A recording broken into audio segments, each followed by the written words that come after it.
Welcome to the Thriving Children podcast, the show that helps parents and teachers to put the magic back in child development. Here's your host, Clare Crew.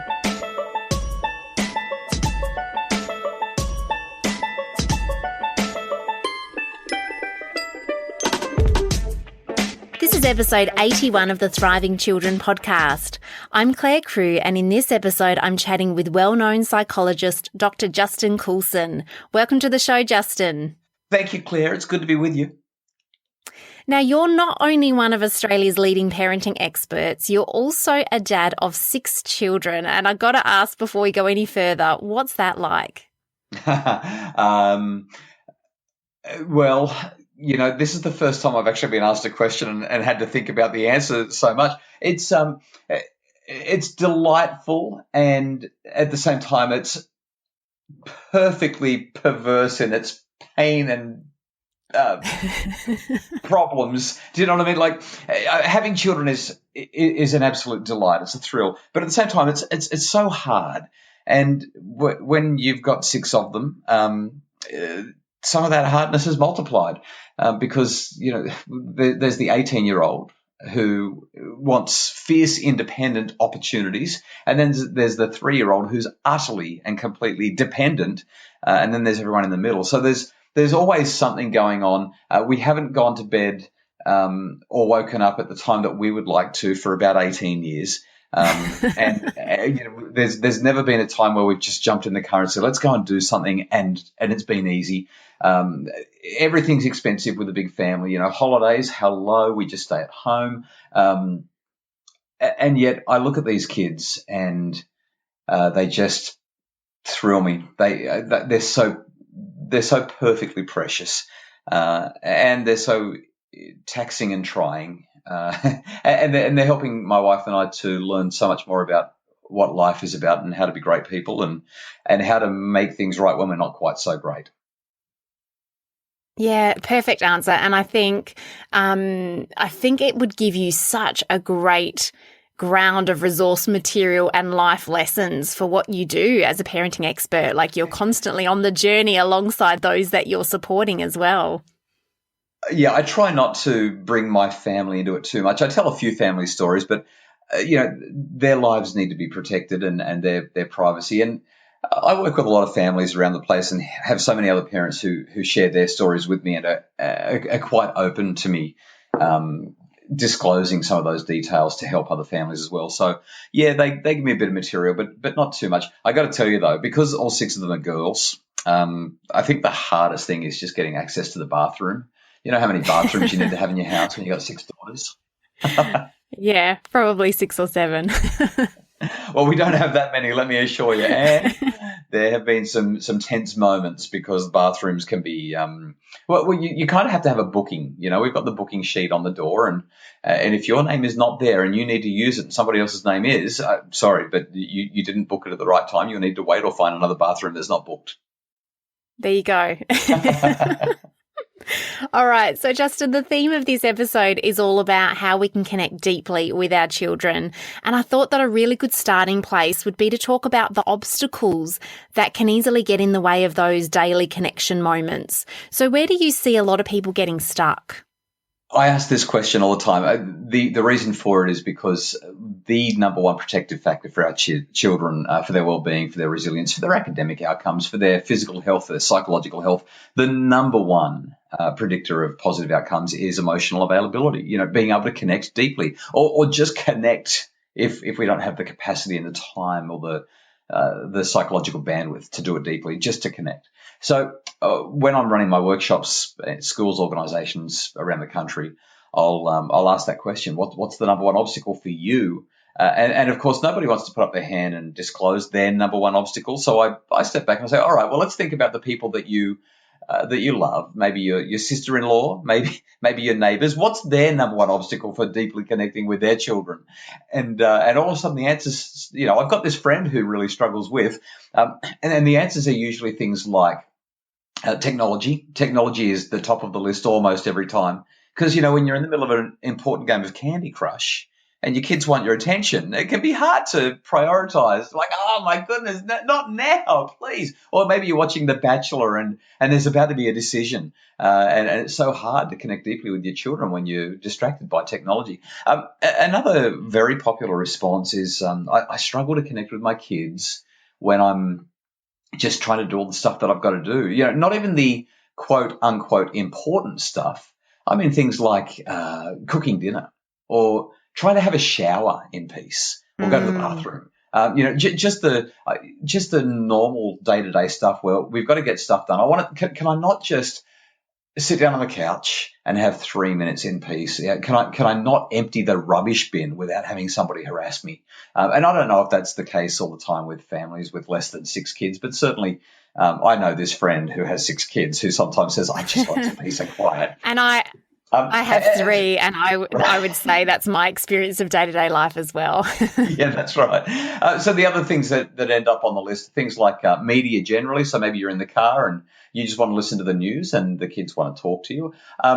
Being busy with other commitments and priorities, like, there is other important stuff going on in our lives sometimes, like work commitments, that phone call from the boss at 7:00 at night that just had to be made, or the email that needs a response before work starts again tomorrow. We can look at our own baggage. We've got our own stuff going on. Maybe we're going through a stressful time, and so it's so hard to stop and connect with the kids when we can't even stop and connect with ourselves or with our partner, our spouse, other children driving us up the wall. I mean, there's all of these things and more that get in the way. Yeah, life, really. Life gets in the way of that connection. So for a parent listening in who's wanting to create more of a connection with their child, where would be a good place to start?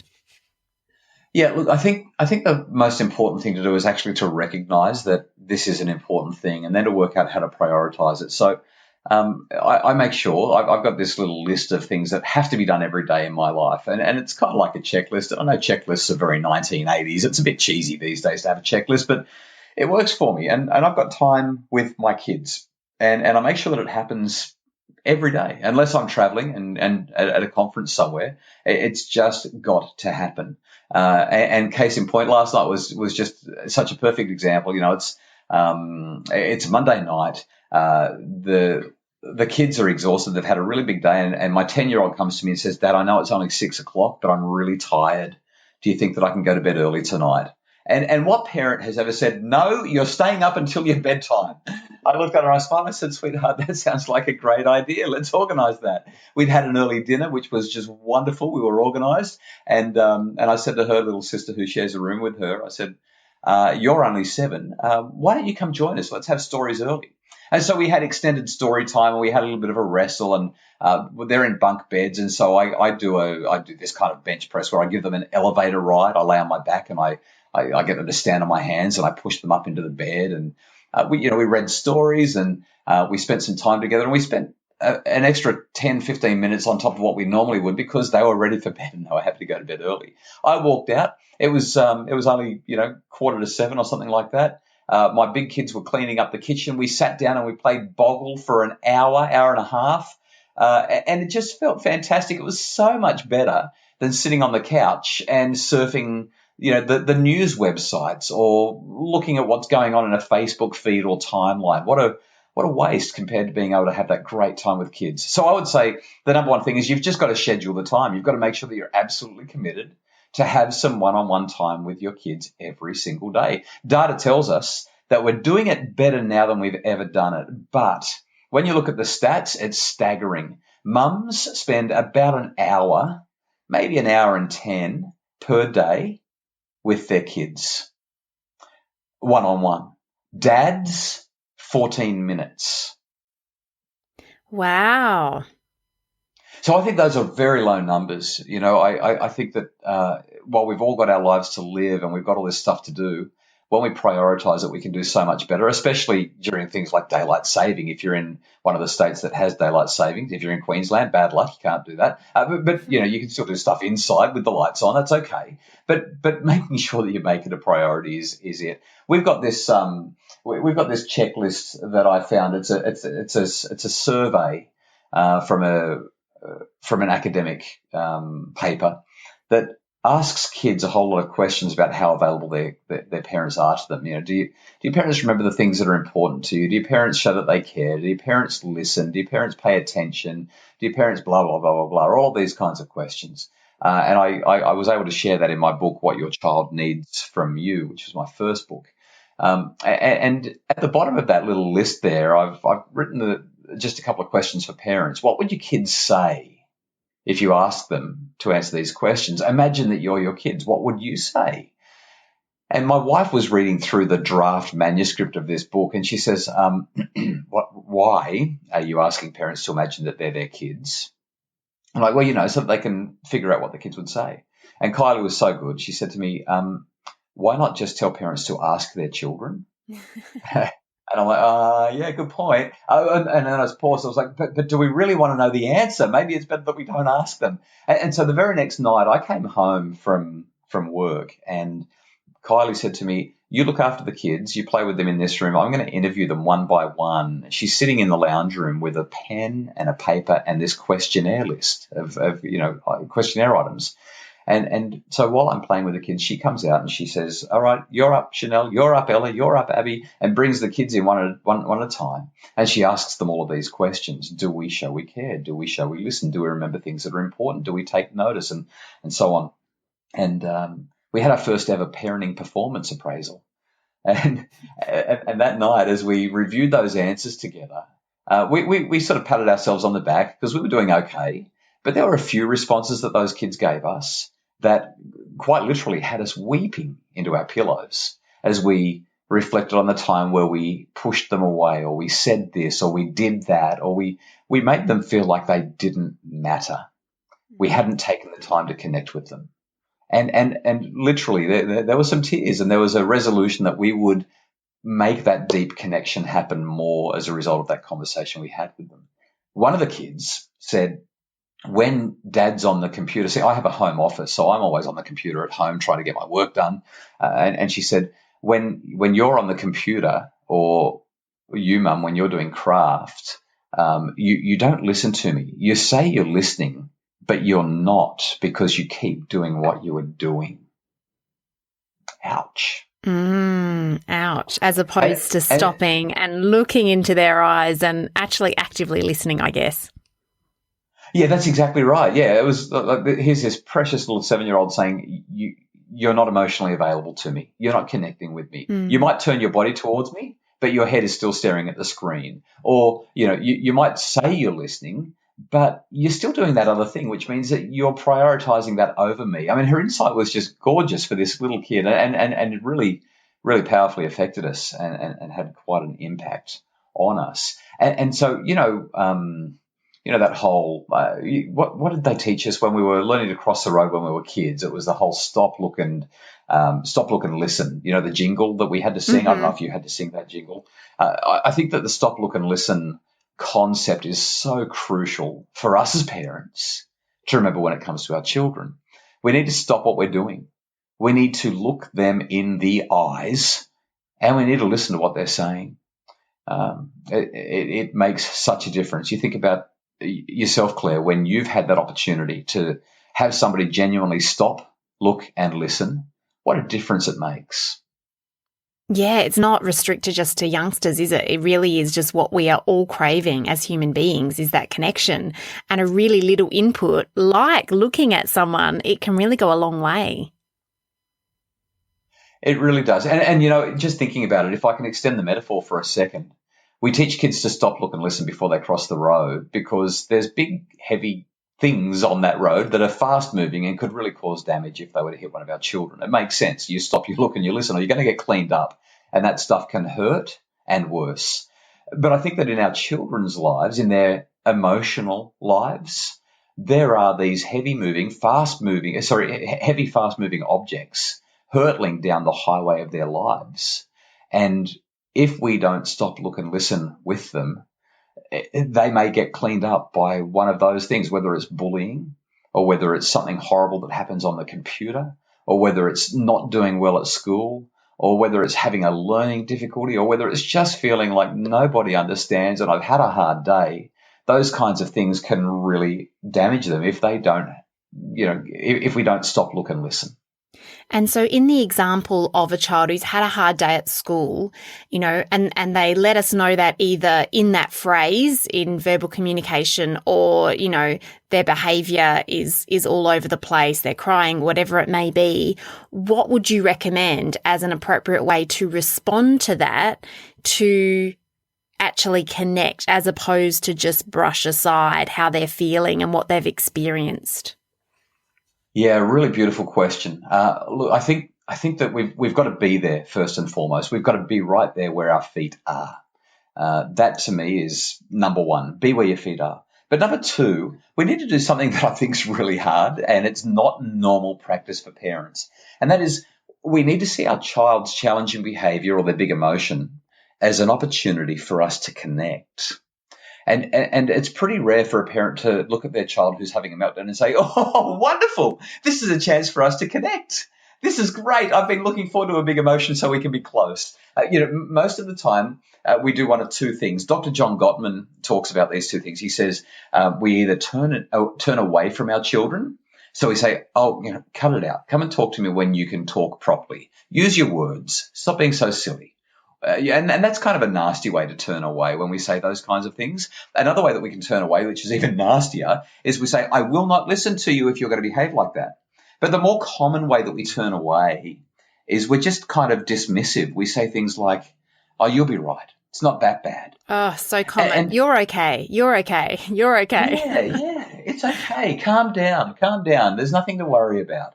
And that kind of dismissal. I mean, have you ever seen a child say, you know what, you're right, I should calm down. I'm making far too much noise and I'm really overreacting. Thanks for helping me to calm down. Never. You're right, I will be okay. And if we're not going to be dismissive and turn away, the other popular common response to our children's big emotions is that we turn against. We get cranky. We say, cut it out right now. Stop it. That's enough. I'm not going to take it anymore. If you keep that up, you'll go to your room. And we say those kinds of, frankly, really horrible things. And our children, let's put this in adult speak for just a moment. You get home from a really hard day. You walk in the door and you're quite emotional. Maybe the boss chewed you out. Maybe you got a written warning. On the way home, you were cranky and you got pulled over and got a speeding ticket. You had a fight with your mum on the phone as well, which is why you were speeding in the first place. It's all just, and you walk in the door and your spouse, your partner looks at you and you say, I have had the worst day ever. And you start to unload and they look at you and they say, excuse me, don't walk in here with that tone of voice. Don't bring that attitude into our home. That is, you know what? You need to go to your room and you just think about the attitude that you've come in here with. How old are you? You're 42. Okay, 43 minutes in your bedroom to think about what you've done. And actually, I'm just thinking about it. It's not a bad idea, is it? I might say, can I have my dinner? I'll take an hour. but I don't think we're going to respond well. It's not good for the relationship. It's disapproving. It's turning against, and it actually turns us into our enemy. It ruptures the relationship. It turns us into our child's enemy or our partner's enemy. I think that there's a much better thing that we can do, and that is that we turn towards. We turn towards our child and we say, wow, you really feel deeply about this. Wow, you're really upset about this. Wow, this has really got to you, hasn't it? I can see how frustrated you are by this. See, if we see it as an opportunity to connect, we turn towards them. And then we stay present and we name it. We name that emotion that they're feeling. Because if you can name it, you can tame it. I don't know if you've ever had this happen, Claire, but you walk into the house at the end of a lousy day and it's all over your face. I mean, you've just got to take a look at somebody who's had that day and it's obvious what's going on. And your partner, your spouse, they look at you and they say, oh, my goodness, it looks like you've had a terrible day. Do you need a hug? Do you just want some space? What can I do to help? And because they've named what you're feeling, you've had a terrible day. You look awful. You look so tired. You look really hurt. There's something in that naming process where we go, you know what? That's exactly how I feel. And suddenly I feel calm because of that. Suddenly I'm feeling a little bit more sane, a little bit more normal. It's like what's going on here is a normal part of the human experience. And it changes the dynamic. It changes the relationship. There's a great quote from a guy that I love reading about back in the 1990s. His name was Stephen Covey. He wrote a book called The 7 Habits of Highly Effective People. And he said, what did he say? The greatest human need is to be understood. Not loved, not pampered, not, looked after or, whatever. The greatest human need is to be understood. And I think that's what we're really doing here. When we connect deeply, we take time out of our priorities. We plant ourselves right there where our child is, and then we listen so that we can understand, not just at an intellectual level, but at an emotional level. Yeah, that's so true. Yeah, all of us want to be seen and understood, don't we? And I think that just because our children are younger than us, they're not quite in adult form, it doesn't mean that we should be interacting with them on a completely different level. Obviously in certain situations and certain contexts, we need to modify our interactions. But when it comes to acknowledging how they're feeling and helping them to feel understood, it's exactly the same as for adults. I love the way that you've explained it through that adult story as well to help that be really clear. Yeah, well, children are people too. And sometimes as parents, we kind of forget that because we get so caught up with all the stuff that we're dealing with that we really do forget that they are people, they have feelings, and they respond to the same sorts of things that you and I respond to. We just need to be a bit more patient with them because they've got their L plates on. They're just learning. And this is another thing. When our kids behave in challenging ways, we need to remember that in their mind, there's a good reason for doing what they're doing. Just because we don't understand it doesn't mean that they don't have a very clear rationale for behaving the way they're behaving. And our job as parents is to see the world through their eyes. It's to take their perspective and understand, you just poked your brother in the face with a fork. Now, that doesn't make sense to me, but I need to be curious. I need to understand, not reprimand. I need to, I need to be curious, not cranky. What's going on here that made you think that would be a good idea? I guess the challenge with some of this is that we've got to have pretty good emotional intelligence ourselves as the adults and carers in order to be able to support our children on this journey, would you say? One of the biggest challenges that we face in connecting deeply with others is that we often have forgotten how to connect deeply with ourselves. We don't often listen to ourselves well. We just soldier on. We say things to ourselves that aren't necessarily true. And we aren't really in touch with who we are and what we're about. Once we can connect with our values, once we know what they are, and as we remind ourselves of those values regularly, consistently, they can shape our beliefs and our behaviors. And so if we want to be able to connect deeply with our kids, we've got to connect with what matters most to us. Because if I know, I have again, I'm probably revealing a bit too much about myself and making myself sound a bit weird. But every day I have this daily review of my values and my goals so that I can stay on track. It's too easy to lose track of where I'm going because life is so busy if I don't do this. So every day I remind myself of what my values are. And one of my values is that I honor family. And what I mean by that is I have two little statements that I just remind myself about in terms of my family. The first way that I honor my family is that I only speak positively about my loved ones. And sometimes that's really hard, like really, really hard, because sometimes my 18-year-old or my 15-year-old or my 13-year-old or even my 3-year-old or sometimes even my wife will do something that drives me insane. And I've got to be quiet or I've got to speak positively. Now, if I can't speak positively because I'm so upset, then I just don't say anything because it's important to me to honor my family. And that means speaking positively about my loved ones. And the other part of honoring family for me is being kind, compassionate, and charitable in all my actions. Now, if I can remind myself of those two central statements in concert with that value that I have, that I honor my family, That means that when my child does something that is disruptive or challenging or difficult or inappropriate or just plain vile, and just because I'm a parenting expert doesn't mean my kids are perfect. They have their moments, as do I.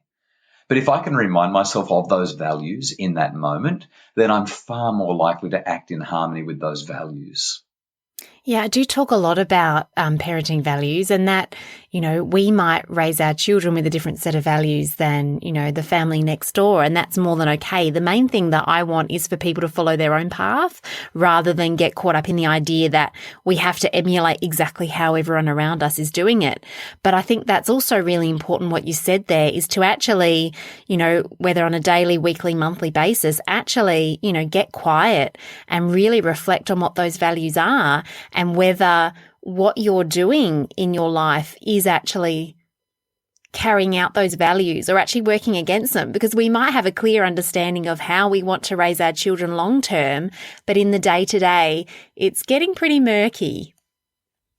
That's the challenge. It's really easy to, sit here and have a nice chat or, do a podcast or have a listen into a podcast and think, yeah, that really connects with me. That really resonates. That's the kind of person, the kind of parent I want to be. And that's fabulous until 3:30 when the kids come home and, they're saying, she's in my room and she's not allowed. Or I remember hearing one father at a conference comment that his kids were fighting one time and one of the kids said, that's it, I've had enough, and ran out to Mum and said, Mum, he's breathing my air.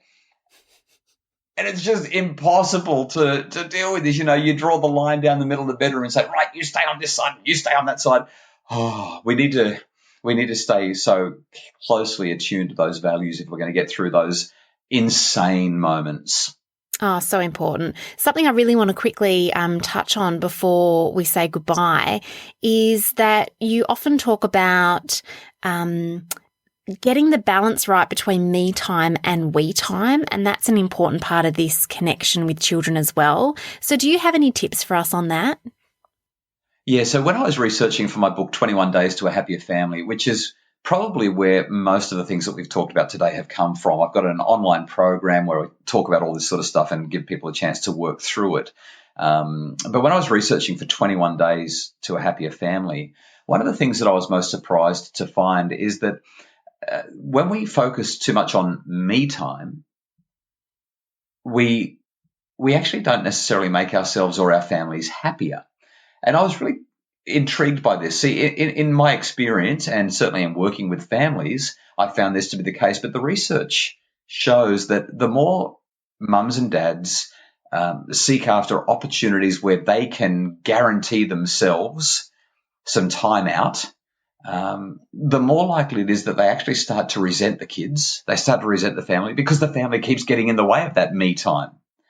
But the families that were happiest when I was doing my studies, and I researched over 1,000 Aussie families when I was doing my PhD, and then when I was writing this book, the families, and particularly both parents and children, their life satisfaction, their feelings of positive emotion seemed to be the highest, not when parents were getting me time, but when the family was involved in we time, when they were connecting, whether it was playing games, reading stories, talking about the things that they value as a family, whatever it is that they were doing, having a meal together, watching their favorite episode of their favorite TV show, whatever it might be. So long as there's more we time, the family seems to thrive and flourish. The other extension of that, of course, is that we do need to have some me time. If we don't, we will fall apart. But the me time should never be at the expense of we time. Yeah, that's an important distinction, because I burnt out in my early days as a mum because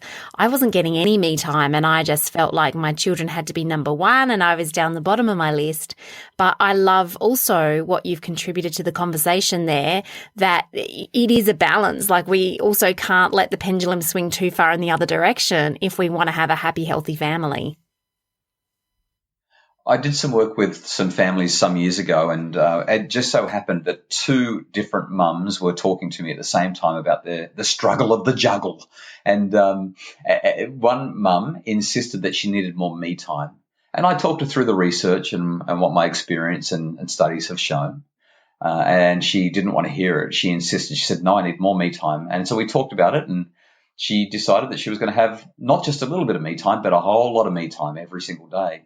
And the other mum, she said, okay, well, I do need to maybe have, 15 or 20 minutes of peace and quiet each day. But if I can just have that little bit of me time, I'm sure that that's enough to recharge.